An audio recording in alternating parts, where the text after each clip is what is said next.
We're the Good Neighbor Network, FM 101.9 and AM 1450 Murfreesboro, FM 100.5 Smyrna, audio and video streaming at WGNSradio.com. This is the WGNS Action Line, talking with Rutherford County newsmakers about what matters most to you. Now, your host, Brian Barrett. Welcome in to the Action Line here on a Monday, and it is all Blue Raiders this morning. We're talking about Middle Tennessee State University. Got lots to talk about, so we're going to talk about a deadline that's coming up for some scholarships. Also, the MTSU Recording Industry Department among the best in the nation again. And finally, MTSU and their Rape Aggression Defense System, or RAD course, that is coming up soon. So that's what we've got on the agenda this morning. So first of all, let's tackle the topic of that December 1st deadline for scholarships coming up. And joining us in studio today, Kristen Janson, the Associate Director of Freshman Recruitment at MTSU. Good morning. Good morning, Brian. Thanks for having me. Absolutely. Good to have you here. So this is always that time of the year where you see folks kind of scurrying to get, their I guess public service done and all that to get get those scholarships and things coming in. So what can you tell us there? That's more. I mean, that's a lot more than Tennessee Promise that we're talking about. Correct. So the December 1st deadline is for our guaranteed academic scholarships for our incoming first-year students. So the students that are in high school right now, or maybe have graduated high school but haven't gone anywhere else since they finished up. So when students apply to the university, if they have at least a 3.5 GPA and a 22 ACT composite score, it is guaranteed money. There are no questions asked. All they have to do is apply on our website, pay a $25 application fee, then submit their ACT or SAT scores and their high school transcripts. There are no questions. We just want everything on file by December the 1st. That is the priority deadline, so it is coming up. We are super busy right now trying to finish all those applications, get everything in for all of those students so they get those awards, because those can be stacked with the Hope Lottery scholarships. And the thing to remember for anybody out there listening is that the higher the ACT score gets, the more money that's awarded for the students, and we will hold for December test scores. So if those students are out there and you're taking the ACT on December the 14th, we will hold for those scores for scholarship consideration.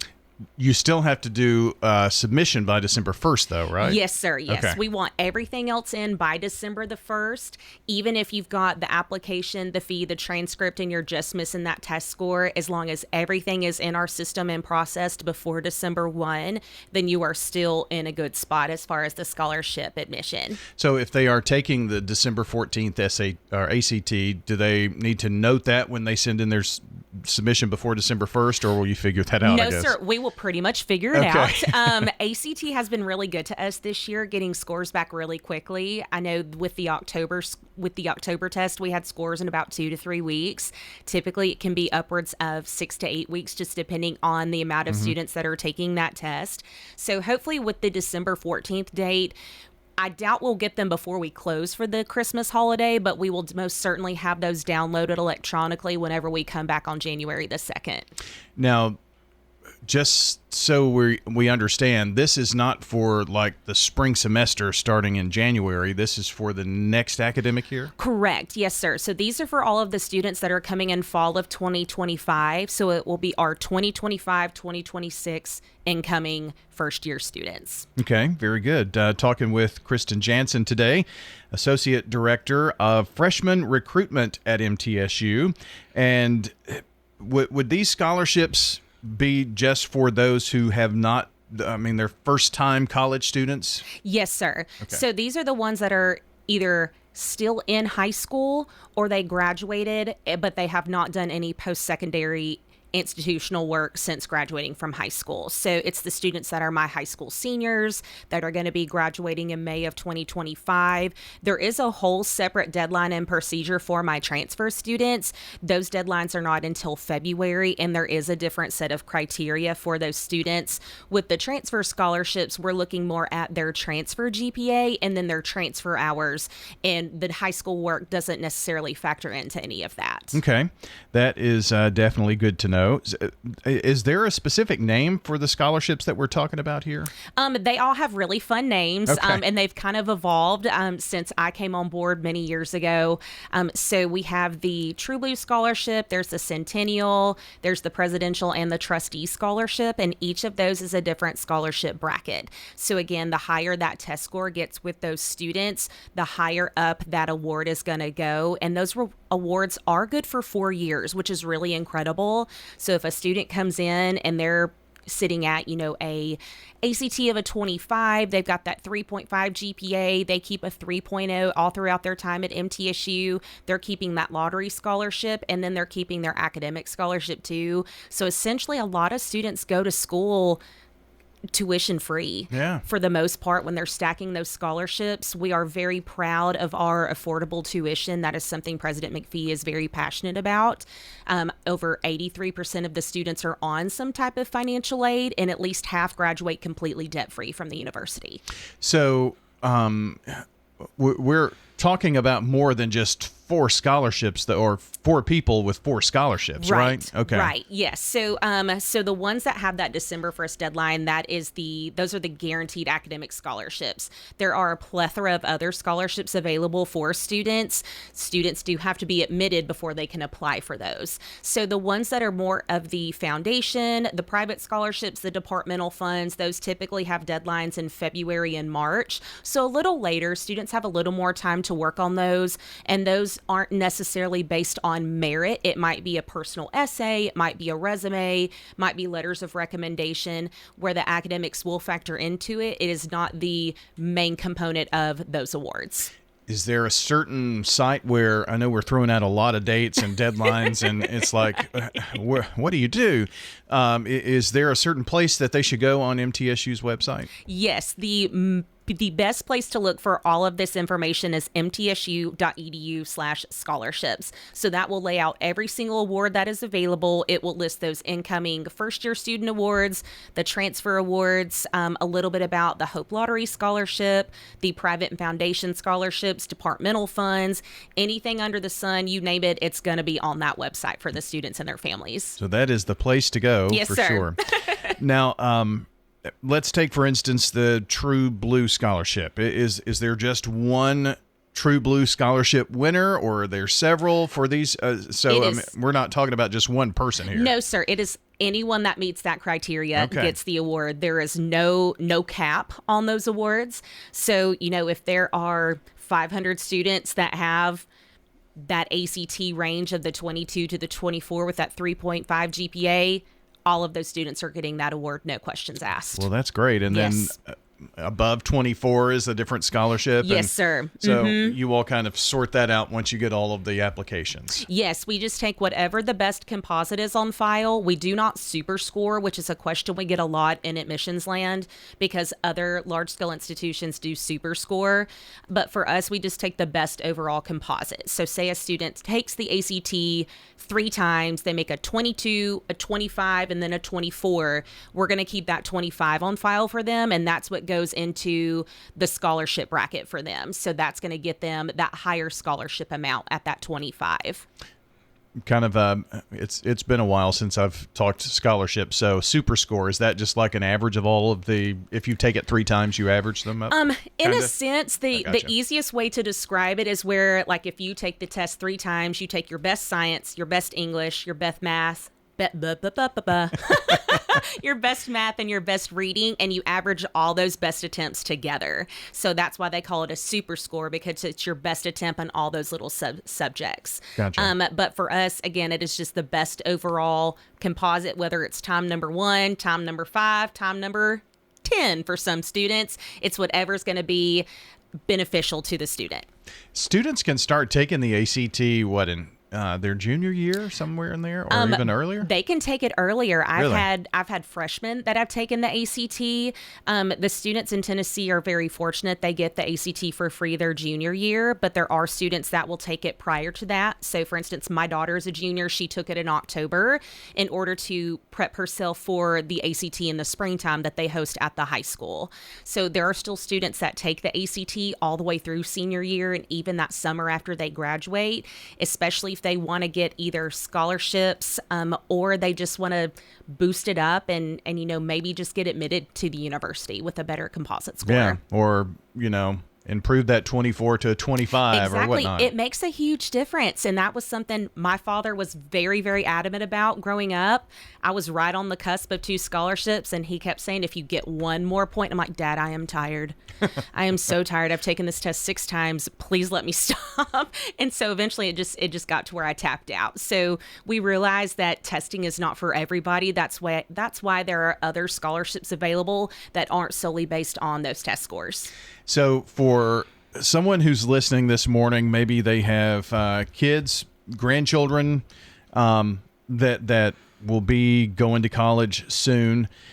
It can be overwhelming, I think, to know what scholarships are there, how much money is it going to cost, and missing deadlines. So is there, not just for the scholarships we're talking about today in this December 1st deadline, but does the website have on there all of the scholarships that are available and the deadlines and the requirements and such? Yes. On that scholarship database, the mtsu.edu/scholarships, everything is listed in full detail. It is one giant application. Students go in, upload their materials, and select all the scholarships they want to apply for. And it will tell them in detail what the scholarship criteria is, what the requirements are, when the deadline is, and how much the award is, and for how long that award is available. So some awards might be $1,000 for 1 year. Other awards might be $500 for 4 years. So everything is listed there. Okay. And if there are questions, our one-stop office is absolutely phenomenal. They have people available all the time, in person, online, on a virtual counter. So if people have questions, then they can always reach out to the MT One Stop, and their website is mtsu.edu/onestop. One stop. Very good to know.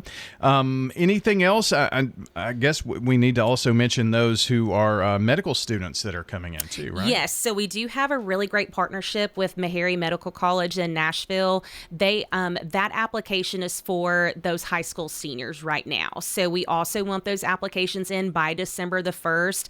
It is a pretty competitive field to be in, and they select very small cohorts every single year. So the great thing about that program is that if a student absolutely knows that they want to be a doctor whenever they finish, they can go throughout their time at MTSU with the specific cohort with this program, and then they all transition to Meharry together, and then they all graduate together, and if they finish, then they graduate debt-free, which is really fantastic. Wow. So it is a full ride. The College of Basic and Applied Sciences has really worked hard on this initiative, and there's several cohorts in, but they have seen it grow, and they want to get more students out there. So if that's something that students are interested in, they do need to be admitted to the university before they complete that application for the early medical school program. Okay. Very good. And all of that information is on the same website we've been talking about. Yes. So yes, of course. There is more specific information Sure. for that program on the Basic and Applied Science website, which is just mtsu.edu/CBAS, CBAS. But the website has everything you need. There are next steps. There's deadlines for everything. There are, if I have a question, who do I go to? What's really great too is we have a whole section devoted to visiting campus and learning more about the university, either at Murfreesboro or outside of Murfreesboro. Okay. So for instance, this week we're finishing up our True Blue tours. So today we are actually in Shelbyville, catering to high school counselors, principals, prospective students, and their families down at the Blue Ribbon Room. And then later this week on Thursday, we're over in Wilson County at the Farm Bureau Center in Lebanon. So again, those are opportunities. If people cannot get to campus, we want to take campus to them.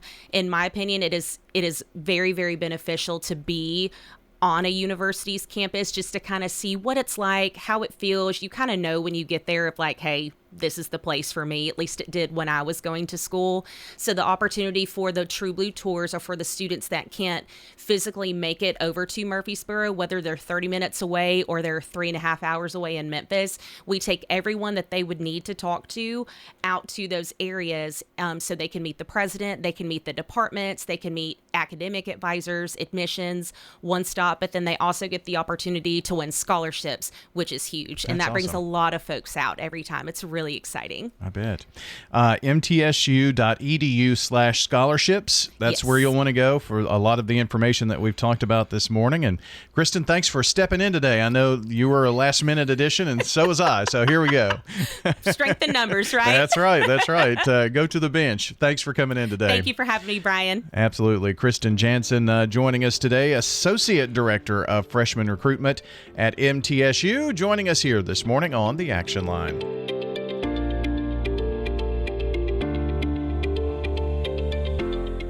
This is Peter Demas, and our family is inviting your family to come eat with us at Demas's restaurant. We started doing a limited time only menu, so once a month we add new menu items to it for 1 month only. The meatloaf, which is one of our more popular ones at Demas's restaurant. We brought a salmon with a roasted pecan sauce on it. We have potato skins, we've had a wedge salad. You need to check it out, so come on over right now. Come eat with us at Demas's restaurant on Northwest Broad Street. We're powered by Middle Tennessee Electric. Kick off the holiday season downtown Murfreesboro at the annual Christmas tree lighting powered by MTE. It's Friday, December 6th, 5 to 8. Enjoy caroling, a visit with Santa, and watch the tree light up. Downtown Murfreesboro, December 6th. Hey, this is Dan with Music World and Drummers Den. Come in for your guitars, keyboards, drums. We have you covered. Lessons, we got that. Drums and every other instrument with strings or keys. Music World and Drummers Den, the one-stop shop where you have everything that you might need. Ukuleles, violins, things that they're not expecting to find just everywhere they go. Come see us at Music World and Drummers Den, 2762 South Church Street, right across from the golf course. Music World and Drummers Den. Now an update from the WGNSradio.com News Center.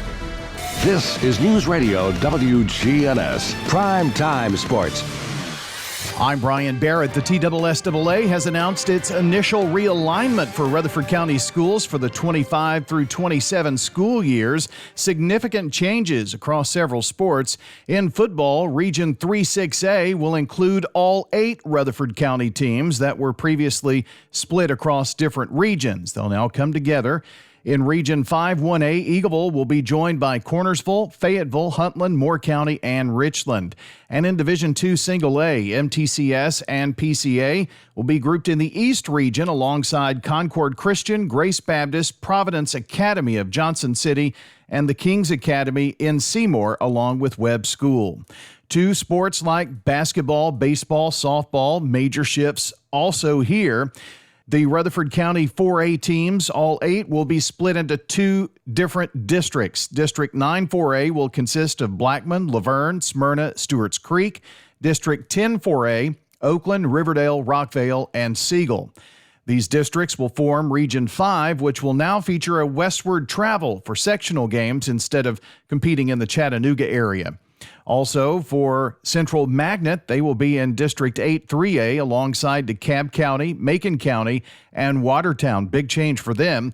In District 10 1A, Eagleville will be paired with Cullioca, Hampshire, Mount Pleasant, and Santa Fe. MTCS and PCA will remain in Division 2 Single A District 3, Nashville Christian and University School of Nashville moving to a different district, with new additions Franklin Christian, Highland Rim, and St. Cecilia. The Good Neighbor Network, on air and online at WGNSradio.com. Rutherford County's most trusted source for local news. A look at the news, views, politics, sports, and people that are shaping Rutherford County. Listen each weekday morning at 9 o'clock for the Roundtable here on News Radio WGNS. Good morning. It's been slow trying to get into Clarksville from the earlier crash we had in Montgomery County on 24 westbound near the 9-mile marker. Yes, it's busy coming eastbound as you head towards the Jolton area. Still some volume over here right now on 40 westbound. All that traffic coming in from Mount Juliet there into Hermitage, working your way towards Donaldson Pike there on 40 westbound. Give yourself extra time out here. There's been lots of radar. Hey, whether you need a new roof repair, roof inspection, anything at all going on with your roof, call Independent Roofing Specialist today. Their website, irsroofs.com. I'm Commander Chuck with your on-time traffic. Now, here's your Rutherford weather forecast. Partial sunshine develops here this afternoon. We'll see a high in the mid-40s. Tonight, a chance for some showers and thunderstorms here late, cloudy, and a low near 60.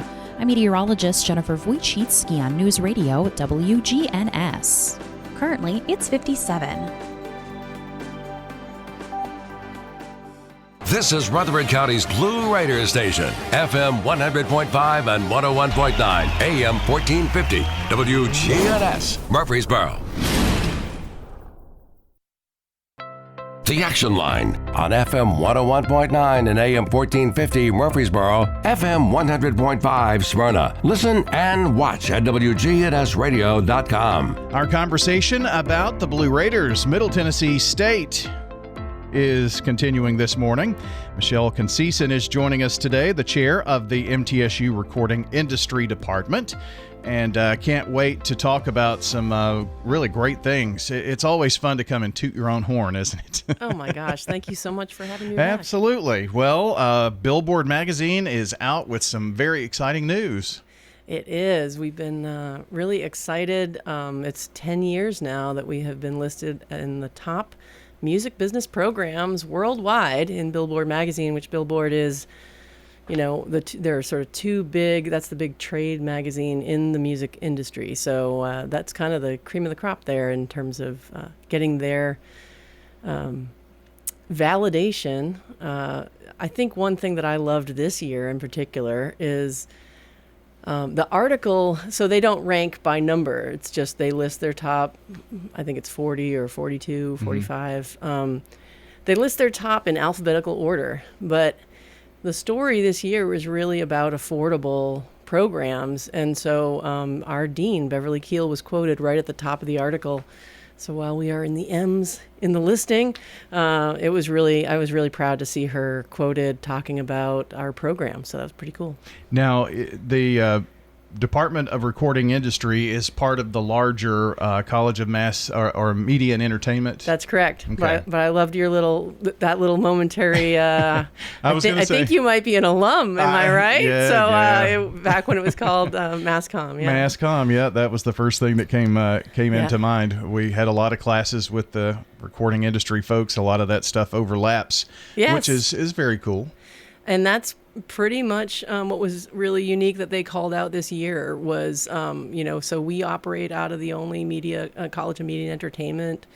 And what that means is, so a lot of other universities, your music business program will be in the music department. We have an amazing music department at MTSU.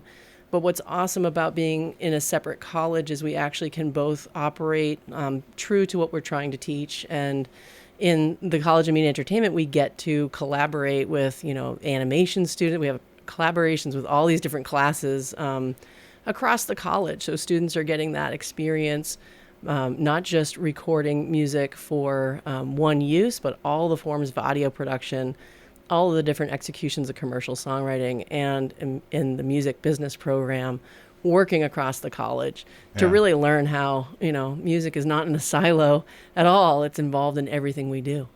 I would assume as well for those prospective students who are looking at, the Department of Recording Industry, they have to think Murfreesboro, 30 minutes south of Nashville. It's like a mecca for music recording industry. Yeah, well, I mean, we are definitely, considered kind of adjacent to the national market. We have access to a lot of we constantly have speakers coming from Nashville to speak to our students. Sometimes we're bringing the Nashville to Murfreesboro a little bit. Yeah. We also have our music business program you're entirely capable of taking it online or in person.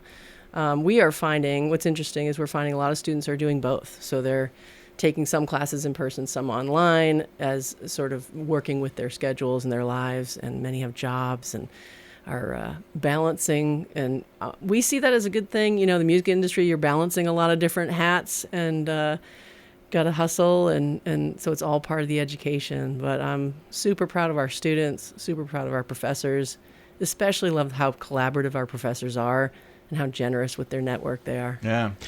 We were always so jealous of those in the recording industry.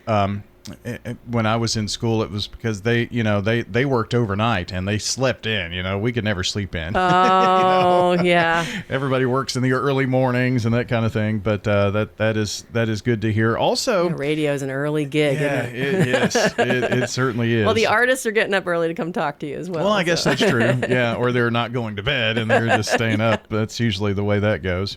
In that article, I also saw that it was mentioned about just the hands-on experience that the students are getting throughout the, full College of Media and Entertainment and the recording industry department too. But Bonnaroo was a huge part of that article, wasn't it? It is, yeah. So, I see it as there's multiple levels of real experiential learning we're doing. And MTSU, that's no new. That's Right. what we do, right? That's Yeah. how we roll at MTSU. But in the recording industry department, we have facilities that allow the students to, when you talked about late night, I was thinking about the students who are working late night in our labs in different studios, and we kind of operate all the time because our students who have classes in these kind of high technology classrooms, recording studios, and electronic music labs and stuff, they have a certain number of hours in those spaces to do their homework. So there's all 24/7 we're operating in our program. But I think what you're talking about is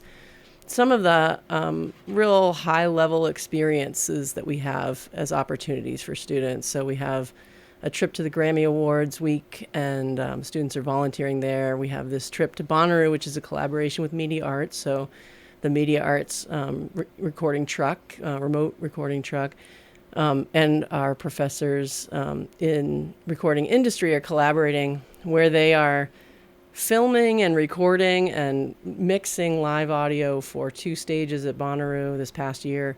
And I think it was like 52 concerts that they then were uploaded to Hulu as Hulu's coverage of Bonnaroo. So it's pretty cool when you see our students getting to not just shadow what's going on in the industry, but really be doing it. And pretty impressive. I hope we can continue to do things like that.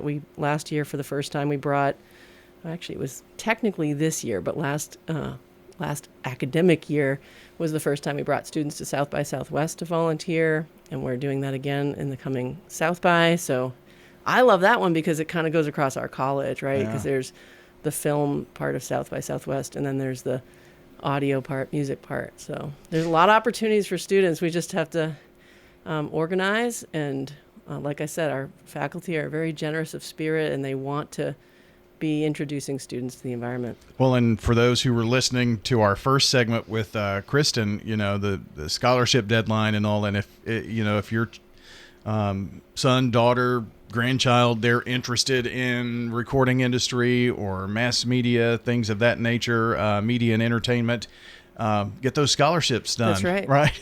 That's right. That's very important. It's really important, and it's a huge part. Like, we don't believe that, you should have to be in, we believe that it should be affordable to be able to enter the industry.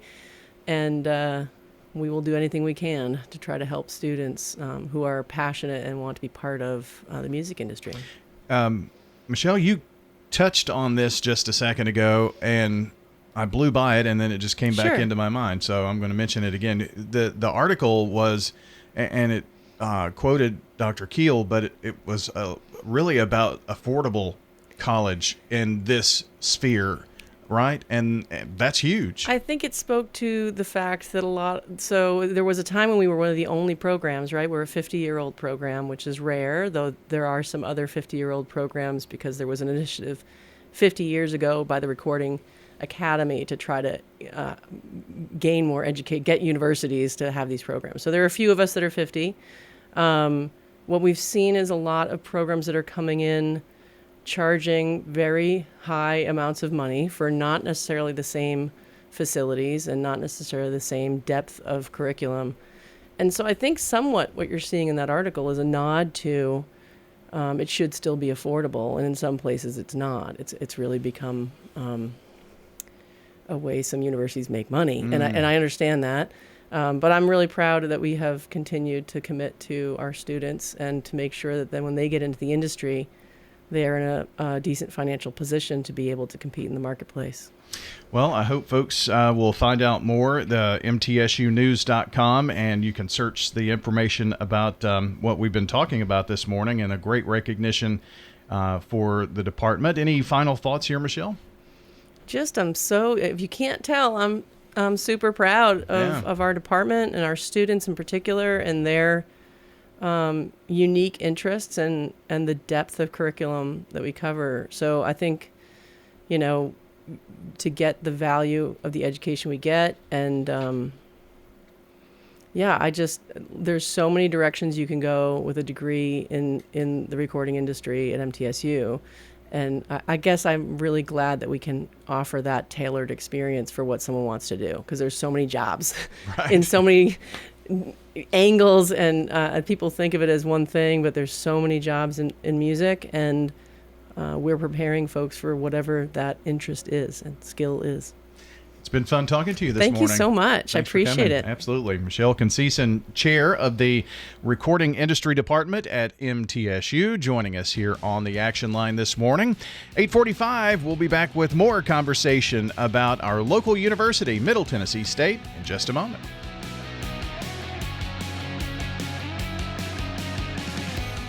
Alan Butcher was one of many local residents who only went to Adams Place. Of course, Adams Place, in my mind, is the premier senior care facility, not only in Murfreesboro, but in the immediate area. We're very happy here and so glad we came. Hi, this is Terry Deal at Adams Place. Call me for more information about Adams Place. Phone 615-904-9111. Adams Place on Memorial, across from Walmart. CBS News Brief. New info about President-elect Trump's defense secretary pick. Former Fox host Pete Hegseth paid a settlement to a woman who had accused him of sexual assault in 2017. CBS's Caitlin Huey-Burns. Hegseth's attorney told CBS News that the Army veteran paid the woman to ward off a baseless lawsuit.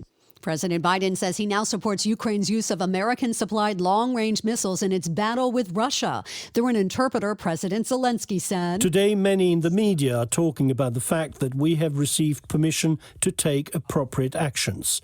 But blows are not inflicted with words. Such things are not announced in advance. The rockets will speak for themselves." A group of neo-Nazis marched in Columbus, Ohio over the weekend. The Muslims are cowards. They don't want to show their faces. This is not the America that I used to know.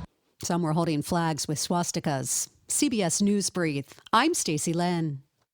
Good morning. It's been slow trying to get into Clarksville from the earlier crash we had in Montgomery County on 24 westbound near the 9-mile marker. Yes, it's busy coming eastbound as you head towards the Jolton area. Still some volume over here right now on 40 westbound. All that traffic coming in from Mount Juliet there into Hermitage, working your way towards Donaldson Pike there on 40 westbound. Give yourself extra time out here. There's been lots of radar.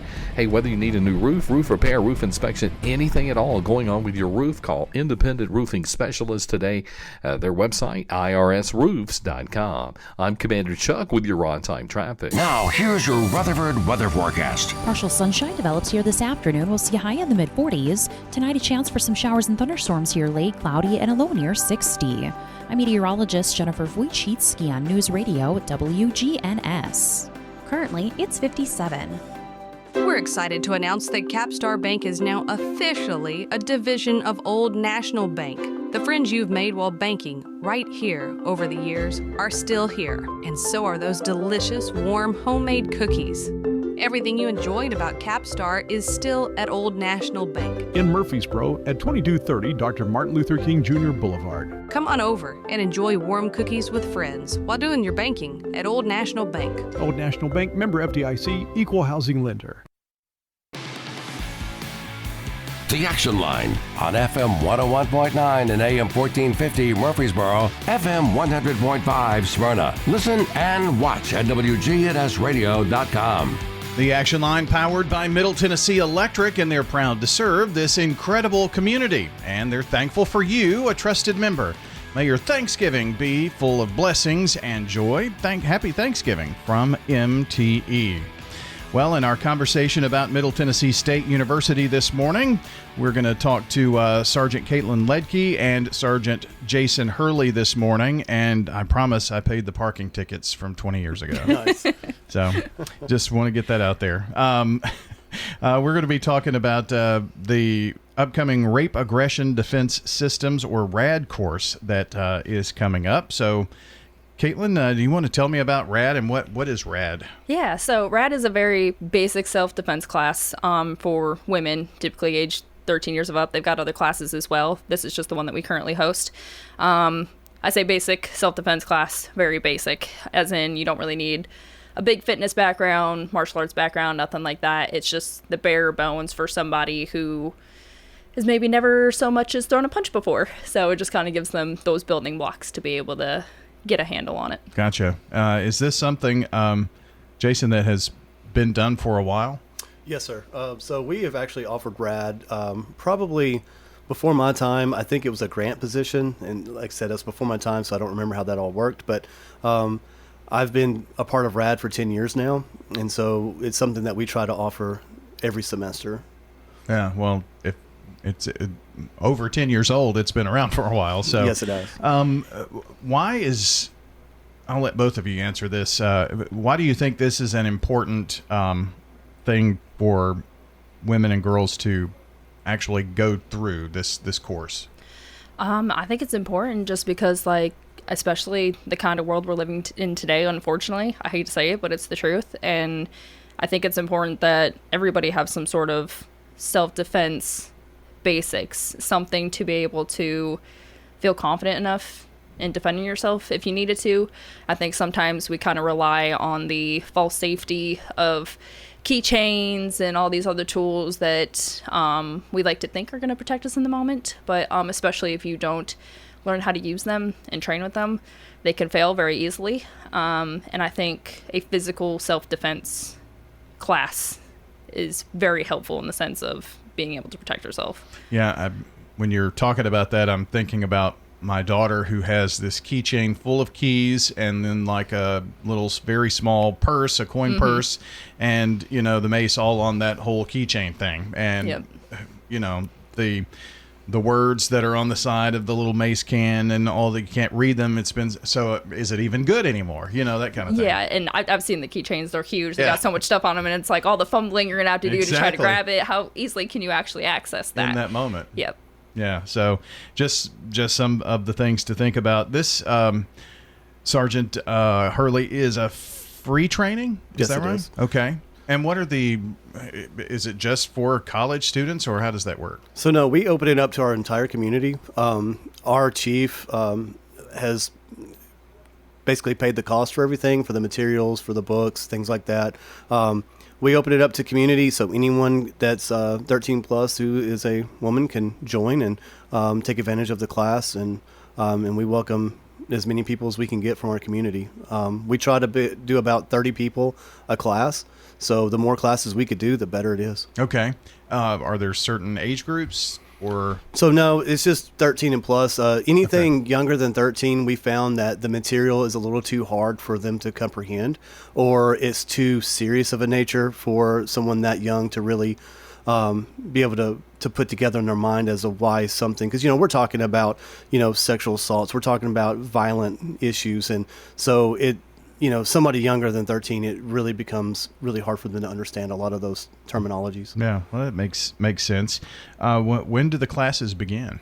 So what we do is we try to do at least 2 a semester, based on how many people we have wanting to take the class. We have for a long time worked off of a of a system where when they come and they register with us, we put them on a waiting list. And so as a next class comes up, we work through that waiting list. And so if we have about at least 6 people minimum, we will do a class. And so basically, if we have groups that reach out, like wanting maybe a private event for them, which Girl Scouts call us all the time, and they're like, hey, can you do something for us? We will do that. So, oh, wow. That is pretty cool. So, Sergeant Ledke, I did want to go back and pull you back in and talk about the training. Mm-hmm. You said that you don't have to have any experience with, physical training or things of that nature. Mm-hmm. So, is that an aspect of it? Is there physical training part of this course? In terms of like strength conditioning and stuff, no, not really. Right. And I think that's part of why it's so great is we're able to cater it to everybody. We've had, especially older women, come in who maybe can't move as easily anymore, have some sort of disability, replacements of body parts and stuff, and we're able to kind of turn it and cater it to them so they can still participate as well. So there really is no physical aspect required in it, as far as being in a certain shape. Okay. So come as you are, and we'll make it work. Well, that is good to know, and also the fact that you're going to be learning several tactics. It's not just one thing, right? Absolutely. So kind of walk us through maybe some of the things that you would learn during the classes. Yeah, so it's not just a physical portion as well. We also talk about safety tips, certain things that we can do to avoid being in those situations to begin with, and just discussing, again, different tools as far as the keychains and stuff, what we can do better about that. Yeah. And then we kind of get into the physical portion. We're showing them how to get into a certain stance so they're steady. We're showing them how to be able to move around because some people have never moved like that before. We're showing them how to throw strikes, throw punches. Again, some people have never made so much as a fist before. So it's just getting them the feel for being in that kind of position. And then we move into doing stuff like kicks, knee strikes. We work them through different drills with the pads and stuff. And by the time it's all said and done, they've got this toolbox full of stuff, and they get to fight him on the last day in a giant padded suit, and they love it. They have a ball with it. You take all the abuse then. No, right? I do. Yeah, okay. No, we have some of the ladies that take our class are power hitters, and they can punch and kick really hard, and so I feel it sometimes. I know she can attest to this, that sometimes I'll leave the class with a concussion, a mild concussion, just because how hard I can get hit sometimes. Even though we're in padded suits and everything, it's still, wow. Yeah, they still punch really hard. So it's just like those NFL players that get those concussions. Yes. Huh? You just never know. You never know. But at least I guess those that are training in that know that they've landed a punch that probably would render someone, at least help in their situation. Yes. And that's what the class is about. The class is really about empowerment, about self-confidence, about finding that belief in oneself to be able to push through any obstacles that they may face in their life. And so, and that's what we're trying to do is find a safe place that has, that empowerment and healing. Did you say that you do classes twice a year or twice a semester? Twice a semester. Okay. We can do more than that. Again, that depends on the availability. Sure. Also, there's currently 3 instructors right now. And so our schedules, because we're full-time doing other things, and so our schedules sometimes are hard to line up. And then the university is really busy, so trying to find availability sometimes for a place to do that can be kind of difficult. But we try to do at least 2 a semester. We can do more than that if we have the interest. Yeah, and you mentioned, even Girl Scout troops and things of that nature. Is that something you do on campus, or do you do that? Could you do that off campus? We've done it off campus. We have done a few things off campus in the past, so we're not opposed to doing that. Okay. A lot of it, though, fortunately, we get to do it on campus, so it kind of works out to, makes it a little bit easier for us anyway. Absolutely. So I don't know that we've given the dates of the next class. So our current class that we have going on that starts November, was it 25th? I believe so. That one's actually full. We're actually running another class right now that starts on Wednesdays, November 27th. and that class is almost full. So we are starting to work on another backup list for probably January. So we're looking at right now maybe starting maybe mid-January. So the November 25th to December 16th class is completely full. It filled up within the first few weeks of us posting it out. And then now we opened up another class just because we had such a big interest. So we have about 60 ladies right now and we have a Girl Scout troop that's waiting. Oh, good. So, yeah, well, that's awesome. Any final thoughts from either of you here this morning? I just want to say, despite the classes being full, I don't want that to deter anybody from registering. Like he said, we've got that wait list, so please send us your information if you're interested, and we'll get you on the list, and if openings happen, then we'll fit you in. So what's the best place? Go to the MTSU Police website to find information about RAD? I believe there's so you can do that. information on there, but as far as registration goes, rad@mtsu.edu. Just email us with your name, phone number, all that contact information, and we typically do it that way. Easy peasy. Sounds Yes, good. Thanks so much for coming in thank today. you. Appreciate it. Thanks for having us. Absolutely. Our friends from MTSU Police, Sergeant Caitlin Ledke and Jason Hurley, joining us to talk about the Rape Aggression Defense course, RAD, and that's at MTSU, rad at mtsu.edu. online for more information. That will do it for our program today. Thanks so very much for joining in. And coming up next, it's the Roundtable After News.